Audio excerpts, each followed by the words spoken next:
আসছি একটি প্রত্যাশা নিয়ে, একটি আশা নিয়ে। আমরা বাংলাদেশটাকে দুর্নীতিমুক্ত বাংলাদেশ গড়তে চাই।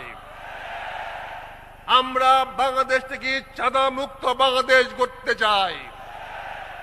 আমরা বাংলাদেশের মানুষের বেকারত্ব দূর করতে চাই। আমরা বিশ্বের মানচিত্রে বাংলাদেশ থেকে একটি উচ্চ আসনে নিয়ে যেতে চাই। আপনারা যদি আমার এই সঙ্গে একমত থাকেন, তাহলে আগামী 12ই ফেব্রুয়ারি নির্বাচনে দাঁড়িপাল্লা মার্কা একটা ভোট দিয়ে আমাদের নতুন বাংলাদেশ গড়ার প্রত্যয়কে বাস্তবায়িত করবেন।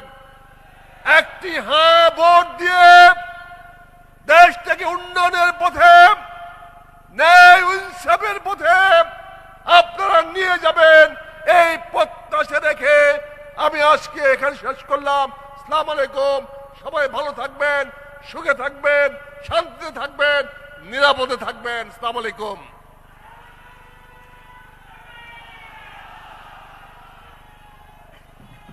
সংগ্রামী উপস্থিতি, এ পর্যায়ে সংক্ষিপ্ত বক্তব্য রাখার জন্য অনুরোধ করছি বাংলাদেশ খেলাফত আন্দোলনের মজলিসে শুরার অন্যতম সদস্য, শিল্প বাণিজ্য নাজেম মাওলানা তাওহিদুজ্জামান।